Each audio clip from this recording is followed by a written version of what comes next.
Jake Morrison stood on the bridge of the massive alien ship and watched the stars move past the windows. The ship was called Unity's Dawn, and it was the biggest vessel he had ever seen. It belonged to the Galactic Council, a group of different alien races that worked together to keep peace in space. Jake was a commander in the Earth Space Navy, but today he was here as a diplomat. His job was to help humans make friends with the aliens and create trade deals that would help both sides. He had been chosen for this mission because he was good at talking to people and solving problems without fighting. The bridge was full of strange creatures that Jake was still getting used to. Captain Veltar was a Zephyrian, which meant he looked like a giant lizard that walked on two legs. His skin was green and covered in small scales that caught the light. When he spoke, his voice was deep and rough, like rocks grinding together. Dr. Nyx was completely different. She was a luminari, and her body seemed to be made of light and energy. She glowed softly blue and moved like she was floating even when her feet touched the ground. When she talked, her voice sounded like music played very quietly. The strangest crew members were the Cathara.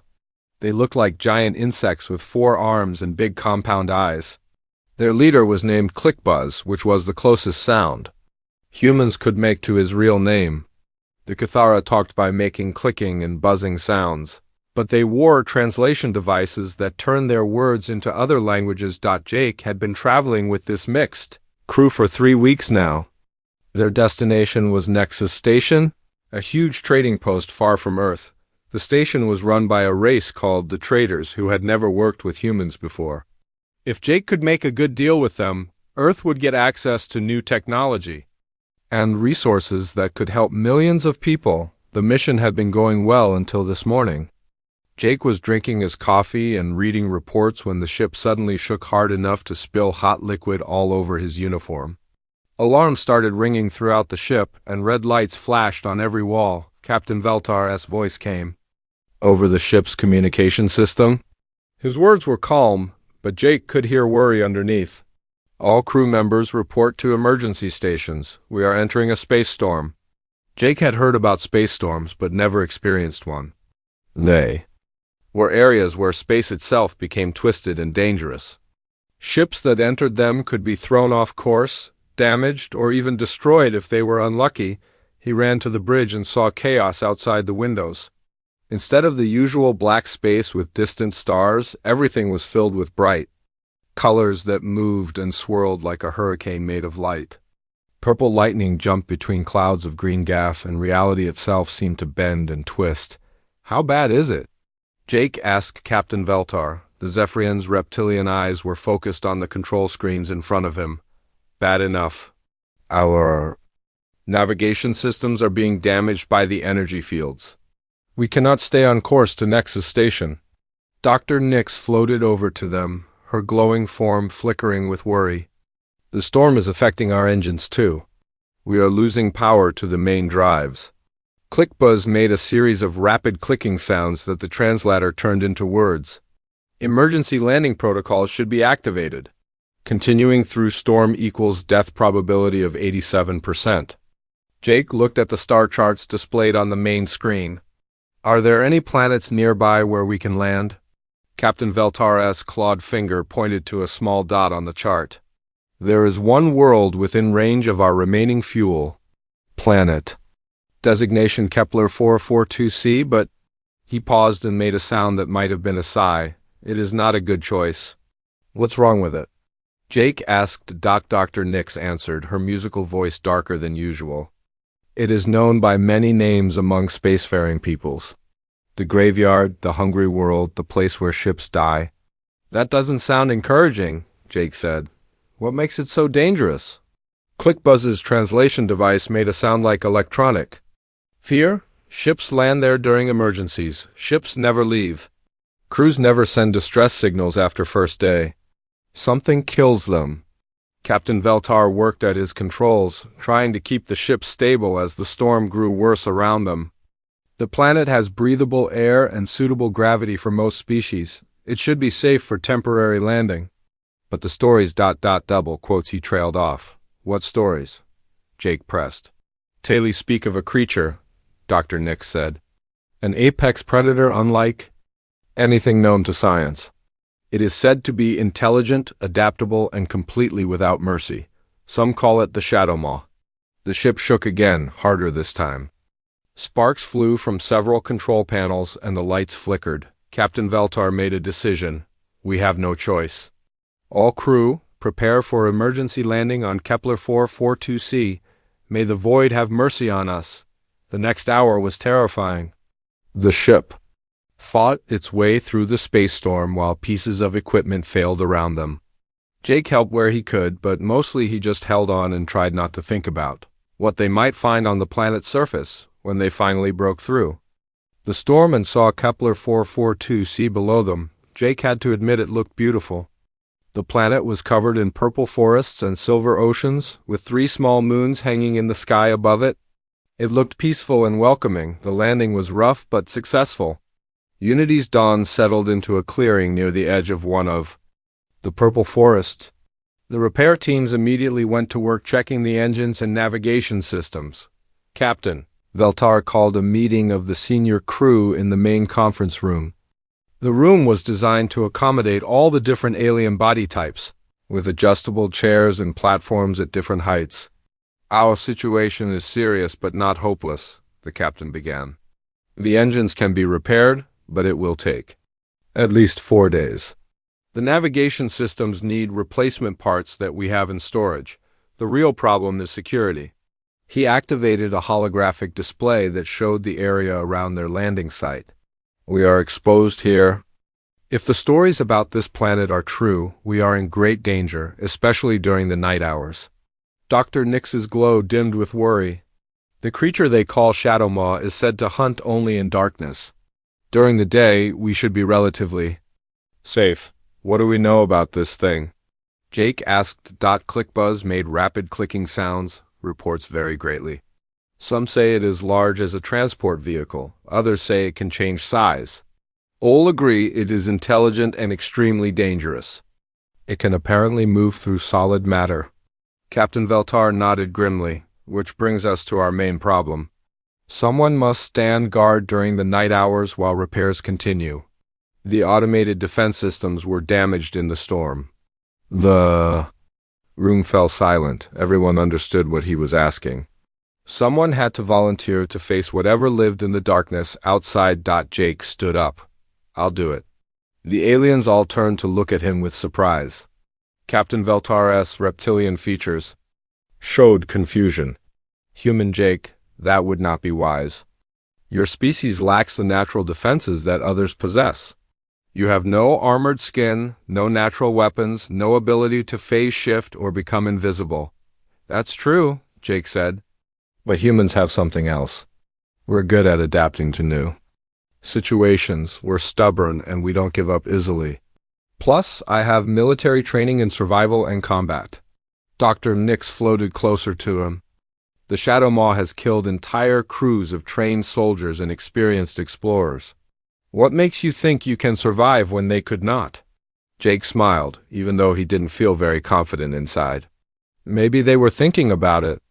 Wrong. Maybe instead of trying to fight this thing, someone should try to understand it. The aliens exchanged glances that clearly said they thought Jake was crazy. But they also looked relieved that someone was willing to take the most dangerous job. Captain Veltar made the decision. Very well, human Jake will take the night watch. But we will monitor from the ship's sensors and be ready to assist if possible. As the sun began to set over the purple forest, Jake checked his equipment one more time. He had a pulse rifle, emergency supplies, and a communication device. He also had something the previous crews probably hadn't brought with them, the hope that not every problem had to be solved with violence. The other crew members retreated to the safety of the ship as darkness fell over the alien world. Jake took his position at the perimeter of their camp and waited to meet whatever was coming for him in the night. Jake sat on a metal crate at the edge of the camp and watched the purple forest around him. The 3 moons of Kepler 442c gave off enough light to see clearly, but they also created deep shadows between the strange trees. Every few minutes, he heard sounds from the forest that made his skin crawl. Something was moving out there in the darkness. The alien crew was safe inside Unity's dawn, monitoring him through the ship's sensors. Jake could hear Captain Veltar's voice in his earpiece every few minutes, checking to make sure he was still alive. The Zephyrian captain clearly expected to find Jake's body in the morning. "Human Jake, report your status," came Veltar's rough voice through the communicator. "All quiet so far," Jake replied, keeping his voice low. "No sign of our mysterious friend yet. Stay alert."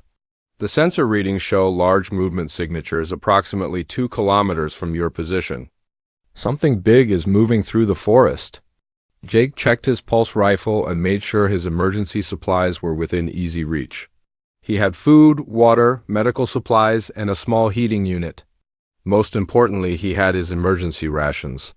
High-energy food bars that were designed to keep humans alive in any situation. The forest went completely silent. Jake's military training kicked in immediately. When all the natural sounds stop at once, it means a predator is nearby. He stood up slowly and turned in a circle, trying to spot movement in the shadows. That's when he saw the eyes. 2 glowing red dots stared at him from the darkness between the trees. They were about 8 feet off the ground and spaced too far apart to belong to any creature Jake knew about. As he watched, the eyes moved closer, weaving between the purple trees like a snake. "Contact," Jake whispered into his communicator. "I see it." Inside the ship, Captain Veltar watched his sensor screens with growing alarm. "Human Jake, the creature is massive. Our readings show it is approximately 4 meters tall and 12 meters long. You should retreat to the ship immediately." "Negative," Jake said quietly. "If I run, it will chase me." "That's what predators do. I'm staying put." The Shadow Maw emerged from the forest, and Jake got his first full look at the creature that had killed so many people. It was even stranger than the stories had described. The beast's body seemed to shift and change as Jake watched. Sometimes it looked solid and real, like a giant cat made of living shadow. Other times, parts of it became transparent, as if it was only half there. Its fur was completely black, but patterns of silver light moved across its surface like electricity. The creature had 6 legs, each ending in claws that looked like they could cut through steel. Its head was long and narrow, with a mouth full of teeth that glowed with the same red light as its eyes. Most disturbing of all, the Shadow Maw's body seemed to phase in and out of reality. One moment Jake could see it clearly, and the next moment, it was like looking at smoke. "By the void," Dr. Nix's musical voice came through the communicator. "It can manipulate its molecular structure. No wonder previous crews could not fight it effectively." The Shadow Maw began to circle Jake's position, staying about 30 feet away. Its red eyes never left him, and Jake could see intelligence in those glowing orbs. This wasn't just a hungry animal. It was studying him, trying to figure out what he was and how dangerous he might be. Jake did something that none of the previous crews had probably thought to do. Instead of pointing his weapon at the creature, he slowly set his pulse rifle down on the ground. Then he sat back down on the metal crate and waited. The Shadow Maw stopped moving. Its head tilted to one side, clearly confused by Jake's behavior. Every other creature it had encountered had either run away screaming or attacked with weapons. Jake was doing neither. "Human Jake, what are you doing?" Captain Veltar's voice was tight with worry. "Pick up your weapon." "I don't think that's going to help," Jake said quietly. "This thing has been killing armed groups for years. Maybe it's time to try something different." Jake reached into his supply pack and pulled out one of his emergency food bars. The Shadow Maw's eyes focused on the movement, but it didn't attack. Instead, it seemed curious. "Hey there, big guy," Jake said in the same calm voice he used to use with his dog Rex when he was a kid. Rex had been a rescue dog who was afraid of everything when Jake's family first adopted him. It had taken months of patience and gentle talking to help Rex learn to trust people. The Shadow Maw's ears perked up at the sound of Jake's voice. They were pointed like a cat's ears, but much larger. The creature took a step closer, then stopped. As if fighting with itself, Jake unwrapped the food bar and broke it in half. He ate one piece slowly, making sure the creature could see that the food was safe. Then he placed the other half on the ground between them. "It's okay," Jake said softly. I'm not going to hurt you. I'm just trying to fix my ship so I can go home. Inside Unity's Dawn, the alien crew watched in amazement and terror. ClickBuzz's translation device was working overtime as the Cathara made rapid clicking sounds of disbelief. The human appears to be attempting communication with the apex predator, Dr. Nix reported, her voice filled with wonder. This is unprecedented. The Shadow Maw moved closer to the food, but it kept its eyes on Jake the whole time. When it was about 10 feet away, it stretched its neck forward and sniffed the air. Jake could see its nostrils flaring as it analyzed his scent. That's right, Jake said, keeping his voice calm and steady. Just checking things out. Take your time. The creature's body began to solidify, becoming less transparent. Jake realized that the phasing ability might be some kind of defense mechanism. When the Shadow Maw felt threatened, it became harder to see and touch. But as it relaxed, it became more solid and real. Very carefully, the Shadow Maw reached out with one massive paw and touched the piece of food bar. Its claws were razor sharp, but it handled the small piece of food with surprising gentleness. The creature brought the food to its mouth and ate it quickly. Jake smiled. Good, right? Those things taste terrible, but they'll keep you alive. The Shadow Maw sat down, which made it slightly less intimidating. It was still huge and obviously dangerous, but the aggressive posture was gone. Instead, it looked almost like a giant dog waiting to see what would happen next. The creature's aggressive behavior patterns have shifted, Dr. Nix observed from the ship. Its body language suggests curiosity rather than hostility. Jake reached into his pack and pulled out another food bar. This time he tossed it gently toward the Shadow Maw. The creature caught it in its mouth with reflexes that were almost too fast to see. You're fast, Jake said admiringly, and smart. I bet you get lonely out here by yourself, don't you? The Shadow Maw made a sound that Jake had never heard before. It was low and rumbling like a purr mixed with a growl, but it didn't sound angry. It sounded sad. Jake had an idea. He began talking to the creature the way he used to talk to Rex during thunderstorms, when the dog would hide under the bed and shake with fear. He told the Shadow Maw about Earth, about his family, about why he was here on this strange planet. I had a dog once, Jake said. His name was Rex, and he was the best friend I ever had. He was scared of everything when we first got him. Someone had hurt him before he came to live with us. But after a while, he learned that not all people are bad. Maybe you learn that not all visitors are bad either. The Shadow Maw listened to every word. Its red eyes never left Jake's face, and its ears were constantly turned toward him. The creature was clearly intelligent enough to understand that Jake was communicating, even if it couldn't understand the words. As the night wore on, the Shadow Maw gradually moved closer.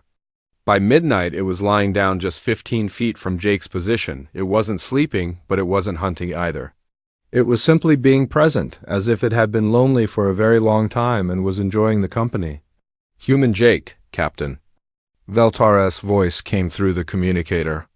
Your life signs are stable, but we are detecting another presence very close to your position. I know, Jake said quietly, but I don't think I'm in danger anymore. I think this creature has been misunderstood. Misunderstood? ClickBuzz's translated voice buzzed with disbelief. It has killed hundreds of beings. Maybe, Jake said, watching the Shadow Maw's peaceful expression. Or maybe they killed themselves by being afraid and attacking first. This thing is smart enough to communicate. It just needed someone willing to listen. The Shadow Maw made that low purring sound again, and Jake could swear it sounded like agreement. As dawn began to break over the purple forest, Jake realized that something incredible had happened. He had spent an entire night with the most feared predator in this sector of space, and both of them were still alive. More than that, they had begun to understand each other. The Shadow Maw stood up as the sunlight grew brighter. It looked at Jake for a long moment, then made a sound that might have been a goodbye. The creature began to fade, becoming transparent again as it prepared to return to the forest. But before it left, the Shadow Maw did something that made Jake's heart race with excitement. It lowered its massive head in what looked exactly like a bow. Then it turned and disappeared into the purple trees. Jake sat alone in the growing daylight, wondering if the alien crew would believe what had just happened. He also wondered if the Shadow Maw would come back the next night. Somehow, he hoped it would. Jake woke up the next morning feeling better than he had in weeks. The alien crew gathered around him as he walked back to Unity's dawn, all of them talking at once and asking questions about his night with the Shadow Maw. "You are completely insane," Captain Veltar said, but his reptilian voice carried a note of respect. "No rational being would have done what you did last night."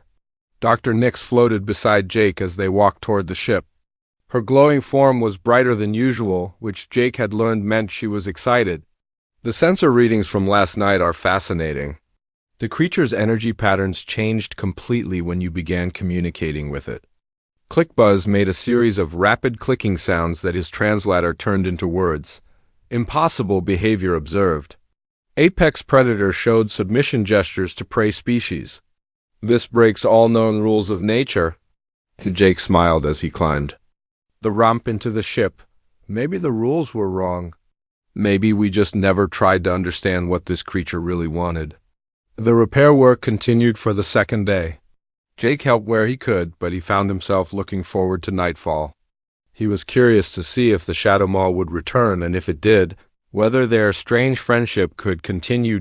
As the sun began to set, Jake took his position at the camp perimeter again. This time, he brought more food and a small portable heater that would keep him warm during the night. He also brought a metal cup and some water, thinking the creature might be thirsty. He didn't have to wait long. As soon as full darkness fell over the purple forest, the Shadow Maw appeared at the edge of the trees. But this time, it didn't circle or study Jake from a distance. Instead, it walked directly toward him and sat down about 10 feet away. "Well, hello there," Jake said with a grin. "Good to see you again, friend." The Shadow Maw made that low, purring sound Jake had heard the night before. Up close and in better light from the moons, Jake could see that the creature was even more remarkable than he had first thought. Its black fur had patterns of silver that moved and shifted like living metal. Its red eyes were intelligent and expressive, almost like a person's eyes. Jake pulled out a food bar and offered it to the creature. The Shadow Maw accepted it gently, being careful not to scratch Jake with its massive claws. As it ate, Jake noticed something interesting. The creature kept looking around the camp, not with the eyes of a predator looking for threats, but like a guard making sure everything was safe. "Are you protecting us?" Jake asked softly. The Shadow Maw's ears perked up at the question. It stood and walked to the edge of the camp, then sat down facing the forest. Its posture was alert and watchful, like a guard dog on duty. Over the next few hours, Jake watched in amazement as the Shadow Maw proved his theory correct. Twice during the night, other creatures approached the camp from the forest. Both times, the Shadow Maw stood up and made a low growling sound that sent the intruders running back into the trees. "You are protecting us," Jake said with wonder in his voice. "But why?" The Shadow Maw looked at him with those intelligent red eyes, and Jake could swear he saw loneliness there. This creature had been alone on this planet for who knew how long, probably driving away or killing anyone who came near because it was afraid and didn't know how to communicate. Jake began talking to the Shadow Maw the way he had the night before, telling it stories about Earth and his life. As he talked, he noticed the creature moving closer until it was lying down just a few feet away. Its massive head was turned toward Jake, listening to every word. "I had a sister named Lisa," Jake said. "She was always getting into trouble when we were kids. One time, she climbed up on the roof of our house and couldn't get down. My parents were at work, and I was the only one home. I had to climb up there and help her down, even though I was scared of heights." The Shadow Maw made a soft sound that almost seemed like a question. "Yeah, I was terrified," Jake continued. "But sometimes you have to do scary things to help the people you care about. That's what family does for each other." Inside the ship, the alien crew was monitoring every moment of this incredible interaction. Dr. Nix was recording everything, knowing that this was the first successful communication between their species and an apex predator of this type. "The creature is exhibiting pack-bonding behavior," she reported to Captain Veltar. "It has accepted the human as part of its social group." Captain Veltar studied the sensor readings with growing amazement. This is unprecedented. The Shadow Maw has never shown protective behavior toward other species before. On the third night, something even more remarkable happened. Jake was sitting in his usual spot when the Shadow Maw appeared, carrying something in its mouth. It approached Jake and carefully placed the object at his feet. Jake looked down and gasped. It was a beautiful crystal about the size of his fist that glowed with soft blue light. The crystal was perfectly formed and unlike anything Jake had ever seen. Is this for me? Jake asked, picking up the crystal carefully. The Shadow Maw made a pleased purring sound and lay down, watching Jake examine the gift. The crystal was warm to the touch and seemed to pulse with its own inner light. Thank you, Jake said sincerely. This is beautiful. I've never seen anything like it. Over the next hour, the Shadow Maw brought Jake 3 more gifts. There was a piece of rare metal that gleamed like gold, but was much lighter. There was a small device that looked like it might be from a crashed ship, covered in strange symbols. And finally, there was something that made Jake's heart skip a beat. It was a human identification tag from a military uniform. The name on the tag read, Collins Robert, Earth Defense Force. Jake held the tag up to the moonlight and felt a chill run down his spine. Where did you get this? The Shadow Maw whined softly and lowered its head. For the first time since Jake had met it, the creature looked ashamed. It's okay, Jake said gently. I understand. You were protecting your territory. You didn't know they were just trying to explore and learn. The Shadow Maw looked up at Jake with what could only be described as gratitude. It had been carrying the guilt of those deaths, and somehow Jake's understanding and forgiveness meant something to it. On the 4th night, Jake fell sick. He had been exposed to some kind of alien bacteria in the air, and his human immune system was struggling to fight it off. His fever climbed rapidly, and he began to feel dizzy and weak. Human Jake, you must return to the ship for medical treatment. Captain Veltar's voice came through his communicator. I can't, Jake replied weakly. If I abandon my post, the repairs might be delayed. The crew needs protection. But Jake couldn't stay conscious. As his fever spiked, he collapsed onto the ground beside his supply crate. The last thing he remembered was seeing the Shadow Maw's red eyes looking down at him with concern. When Jake woke up, he was lying on something soft and warm. As his vision cleared, he realized he was lying against the Shadow Maw's side. The creature had curled its massive body around Jake to keep him warm and protected. Next to Jake was a small pool of the clearest, cleanest water he had ever seen.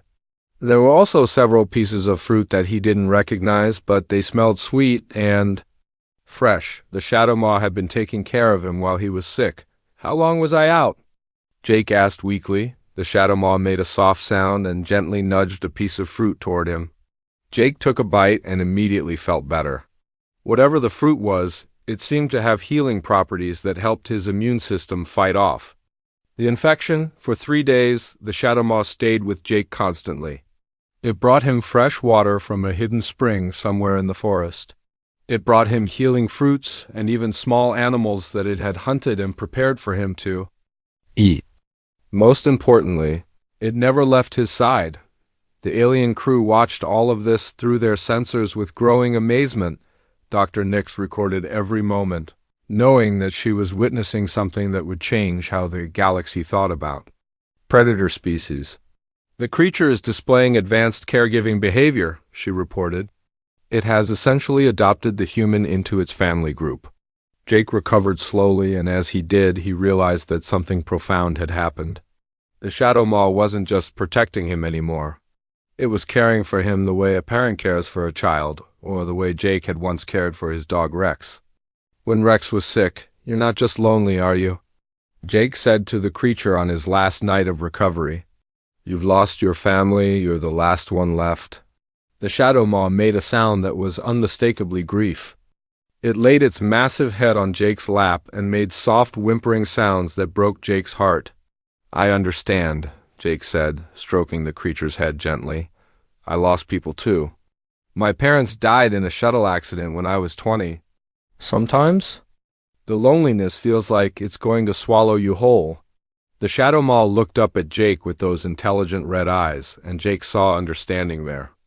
Two lonely souls from different worlds had found each other and discovered that friendship could exist anywhere, even in the darkest corners of space. As Jake's health returned completely, he realized that his relationship with the Shadow Maw had grown into something he had never expected. It wasn't just friendship anymore.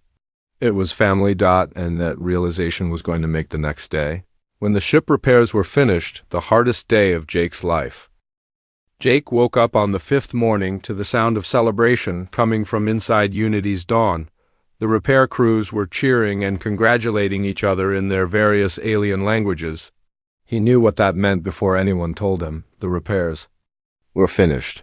They could leave. Captain Veltar's voice came over the communication system, reaching every part of the ship and the surrounding camp. All crew members, prepare for departure. We will leave orbit in 6 hours. Jake sat on his supply crate and looked out at the purple forest where his friend was sleeping during the daylight hours. The Shadow Maw had established a routine over the past few days. It would stay with Jake through the night, then retreat to a cave somewhere in the forest when the sun came up. Jake had never seen where the creature went, but he always knew it would return when darkness fell. Dr. Nix floated over to where Jake was sitting. Her glowing form was dimmer than usual, which Jake had learned meant she was sad or worried. "You are troubled, human Jake," she said in her musical voice. "Yeah," Jake admitted. "I don't know what to do about my friend out there." "The Shadow Maw cannot come with us," Dr. Nix said gently. "Galactic Council regulations are very clear about transporting dangerous alien life forms. Even if Captain Veltar wanted to help, which he does not, it would be against the law." Jake nodded. He had already figured that out. What would happen if we tried to bring him anyway? The creature would be classified as a hostile alien specimen, Dr. Nix explained. It would be taken to a research facility and studied. Most likely, it would be dissected to understand how its phasing abilities work. It would not be treated as a living being with feelings and intelligence. The thought made Jake feel sick to his stomach. After everything the Shadow Maw had been through, after all the loneliness and loss it had experienced, the idea of it ending up as a laboratory experiment was horrible. "There has to be another way," Jake said. Clickbuzz approached them. His 4 insect arms moving in what Jake had learned was a gesture of sympathy among the Cathara. "Alternative solutions do not exist within current legal framework," his translator said. "Creature must remain on planet." Jake spent the day helping with the final preparations for departure, but his heart wasn't in it. Every task reminded him that he was getting ready to abandon the first real friend he had made in years. The Shadow Maw had saved his life, cared for him when he was sick, and trusted him completely. How could he just fly away and leave it alone again? Captain Veltar found Jake sitting by himself near the ship's loading ramp as the afternoon wore on. The Zephyrian captain's reptilian features were unreadable, but his voice was not unkind. "You are planning something foolish," Veltar said. "It wasn't a question." "I can't leave him," Jake replied simply. "He's been alone for who knows how long. I'm probably the first person who ever tried to be his friend instead of his enemy." "The creature is dangerous," Captain Veltar said. "It has killed many beings." "Only because they were trying to kill it first," Jake argued. "Every story you told me about the Shadow Maw involved people landing here with weapons and trying to fight their way out. Nobody ever tried to communicate." Captain Veltar was quiet for a long moment. "Even if that is true, you have responsibilities. Your people are counting on you to complete this diplomatic mission. The trade agreements with Nexus Station could help millions of humans." Jake knew the captain was right, but it didn't make the choice any easier. "I know, but I also know what it's like to be alone. When my parents died, I thought I would never connect with anyone again. Then I found Rex, my dog, and later I found my purpose in the military. Everyone deserves to have someone who cares about them." "A noble sentiment," Captain Veltar said, "but impractical. You cannot stay on this planet forever." As evening approached, Jake made his decision. He would tell the crew that he was staying behind. It would end his career and probably his chance of ever seeing Earth again, but he couldn't abandon the Shadow Maw. Some things were more important than duty. Jake gathered his personal belongings and wrote a message to his sister Lisa back on Earth. He tried to explain why he was making this choice, but the words seemed inadequate. How could he make her understand that he had found something worth sacrificing everything for? The sun set over the purple forest, and the Shadow Maw appeared right on schedule, but something was different tonight. The creature seemed agitated and unhappy. Instead of coming directly to Jake as it usually did, it paced back and forth at the edge of the trees. "What's wrong, friend?" Jake asked, walking toward the creature. The Shadow Maw made a low, whining sound and looked toward the ship, then back at Jake. It repeated this motion several times, and Jake realized what was happening. "You know we're leaving, don't you?" Jake said softly. The creature approached Jake and gently nudged him with its massive head. Then it did something it had never done before. It walked over to the ship and placed one paw on the hull, looking back at Jake expectantly. "I wish I could take you with me," Jake said, his voice thick with emotion. "But they won't let me. The other species don't understand you the way I do." The Shadow Maw made a sound that was pure heartbreak. It returned to Jake and lay down beside him, pressing its warm body against Jake's side. For the next hour, they sat together in comfortable silence, both of them knowing that this was probably their last night together. Then the Shadow Maw stood up and walked toward the forest. Jake thought it was leaving for good, but instead the creature stopped and looked back at him. It made a soft chirping sound that Jake had learned meant, "Follow me? You want me to come with you?" Jake asked. The Shadow Maw chirped again and took a few more steps toward the trees. Jake looked back at Unity's dawn, then made his choice. He followed his friend into the purple forest. The Shadow Maw led Jake through winding paths between the strange alien trees. The creature's natural glow provided enough light to see by, and Jake was amazed at how graceful something so large could be as it moved through the forest. After about 20 minutes of walking, they arrived at a clearing Jake had never seen before. In the center of the clearing was a cave entrance carved with symbols that looked ancient and important.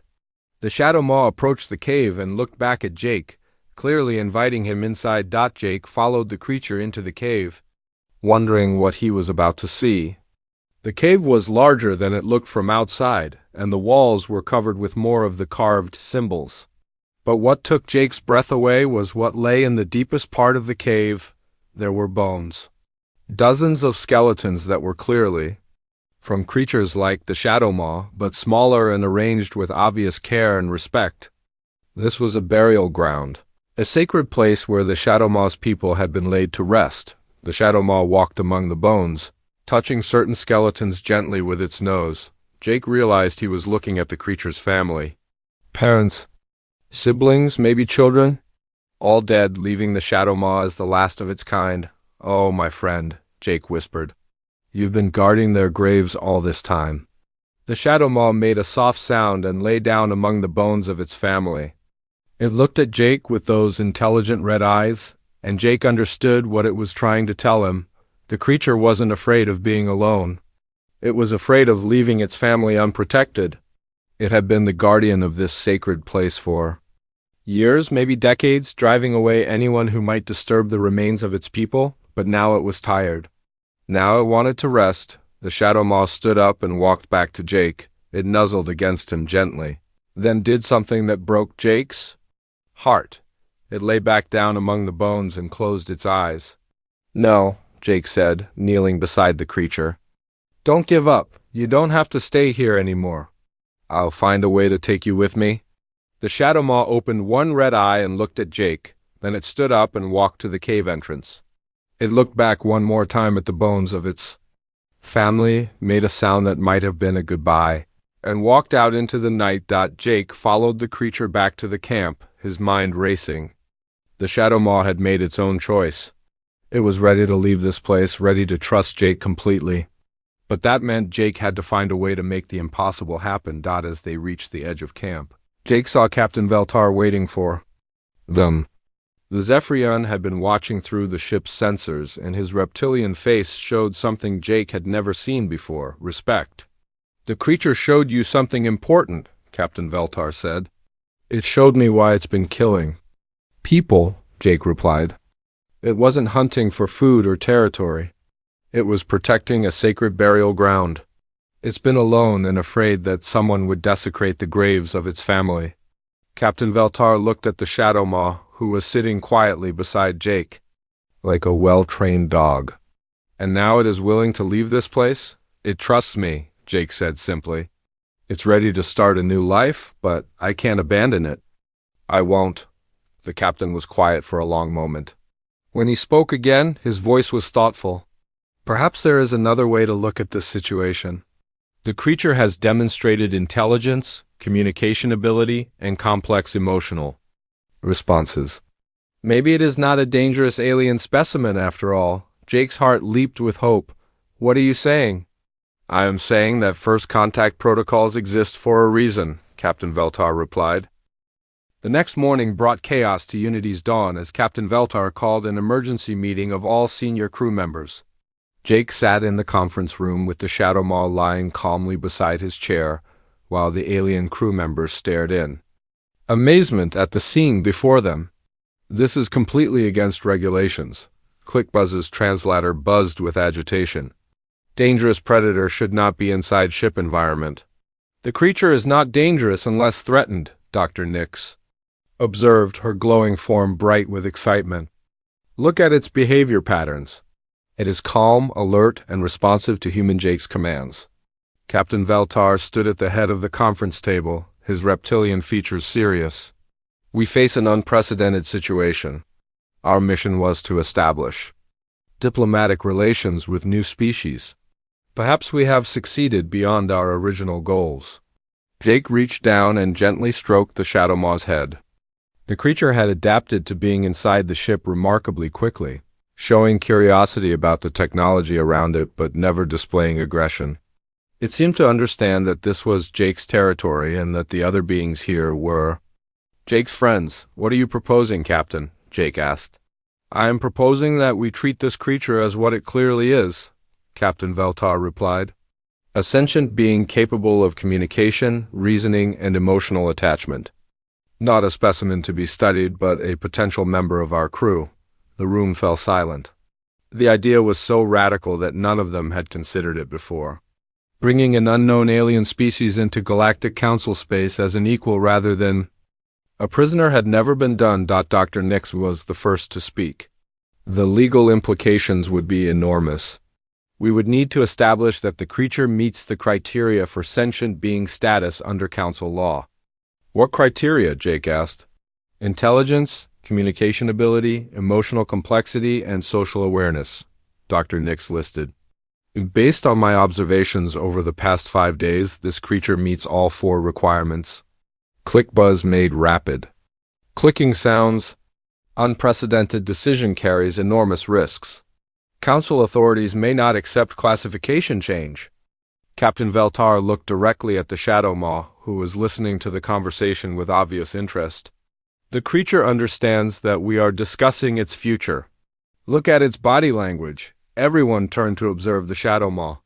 The creature was sitting upright, its red eyes moving from speaker to speaker as if following the conversation.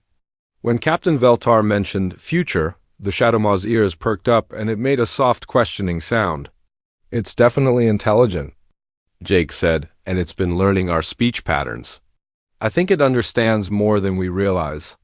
Dr. Nix floated closer to the Shadow Maw, her scientific curiosity overcoming her caution. May I attempt a simple communication test? Jake nodded, and Dr. Nix addressed the creature directly. Can you understand my words?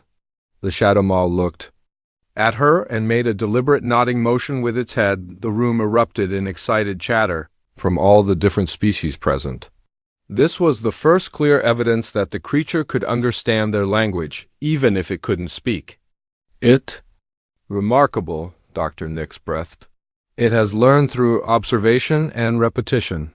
This level of linguistic adaptation indicates highly advanced cognitive abilities. Captain Veltar made his decision. We will proceed to Nexus Station as planned, but with an additional crew member. I am officially classifying this being as a sentient alien and granting it temporary diplomatic status, What will we call it? Jake asked. We can't keep saying the creature or the shadow maw. Jake looked at his friend and thought about everything they had been through together. The creature had been alone and lost, just like Jake had been after his parents died. They had found each other in the darkness and created something beautiful from their shared loneliness. Shadow, Jake said simply. His name is Shadow. The newly named Shadow made a pleased purring sound and nuzzled against Jake's hand. It seemed to like having a proper name. The journey to Nexus Station took 3 more days, and those days changed everything Jake thought he knew about space travel. Shadow proved to be not just a passenger but a valuable crew member on the first day. Shadow's enhanced senses detected a dangerous gas leak in the engine room that the ship's sensors had missed. The creature's ability to phase through solid matter allowed it to reach the damaged pipe and guide the repair crew to the exact location of the problem. On the second day, they encountered an asteroid field that posed a navigation challenge. Shadow's natural ability to sense energy patterns helped them find the safest path through the floating rocks, saving hours of careful maneuvering. By the third day, even Clickbuzz had to admit that Shadow was proving useful. Creature demonstrates practical applications beyond initial assessment, his translator announced grudgingly. Dr. Nix spent every free moment studying Shadow's abilities and documenting their interactions. She was compiling a complete report that would revolutionize how the Galactic Council approached first contact with unknown species. Shadow's presence on this mission proves that our previous protocols were fundamentally flawed, she told Jake. As they watched the creature play with a simple puzzle toy that Jake had made from spare parts. We have been approaching new species with fear and aggression instead of curiosity and respect. That's what humans do differently, Jake replied. We make friends with everything. Dogs, cats, horses, dolphins. Even creatures that other species would consider dangerous predators. Shadow solved the puzzle and brought it to Jake proudly, making happy chirping sounds. Jake praised the creature and gave it a treat from his dwindling supply of food bars. When Unity's Dawn finally arrived at Nexus Station, word of their unusual passenger had already spread throughout the massive trading post. Ships from dozens of different species had gathered to see the impossible sight of a human traveling peacefully with the legendary Shadow Maw. The docking procedure was tense. Station security demanded that Shadow be restrained and placed in a containment unit, but Captain Veltar refused. He argued that Shadow was a diplomatic guest, not a prisoner. The standoff was resolved when Shadow itself made the decision. The creature walked calmly beside Jake down the ship's loading ramp, demonstrating perfect behavior and obvious intelligence to the hundreds of aliens watching from the station's observation decks. The station commander, a tall being from the crystal-based quartz species, approached them with obvious nervousness. This is highly irregular, the commander said, his translated voice ringing like wind chimes. We cannot guarantee the safety of our civilians with that creature present. Shadow seemed to understand the concern. The creature sat down beside Jake and deliberately made itself appear smaller and less threatening. It also began to purr softly, which Jake had learned was Shadow's way of showing peaceful intentions. Commander, Jake said formally, I would like to present Shadow, the first member of his species to engage in peaceful contact with the Galactic Council. He has traveled here as my partner and friend. The word friend sent ripples of amazement through the crowd of watching aliens. The concept of friendship between a human and an apex predator was beyond their understanding. Over the following hours, Shadow became the most famous being on Nexus Station. Traders, diplomats, and scientists all wanted to meet the creature that had supposedly been killing spacefaring peoples for decades. Shadow handled the attention with remarkable grace. The creature seemed to enjoy meeting new species and learning about their different cultures. It was especially fascinated by the musical harmonians, who communicated through complex melodies. The trade negotiations that Jake had originally come to conduct became almost secondary to the revolutionary implications of his partnership with Shadow. The trader representatives were so impressed by the demonstration of human-alien cooperation that they offered Earth far better deals than Jake had hoped for. Your species has shown us something we thought was impossible, the lead trader told Jake during their final meeting. If humans can form partnerships with creatures like this, imagine what other problems you might be able to solve. But the real breakthrough came when Dr. Nix presented her research to the station council. Her report documented every aspect of Shadow's intelligence, emotional capacity, and peaceful nature. More importantly, it proposed a complete revision of first contact protocols throughout council space. The Morrison Protocol, as it came to be known, required all future encounters with unknown species to include peaceful communication attempts before any defensive measures were taken. It also mandated that humans be included in first contact teams due to their unique ability to form interspecies bonds.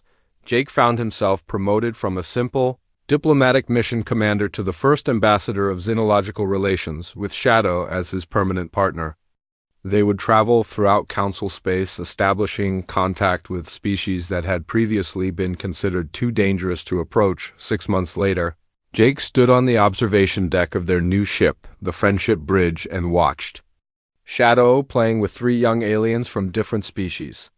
The creature that had once been called a deadly predator was now teaching alien children how to solve puzzles and play simple games.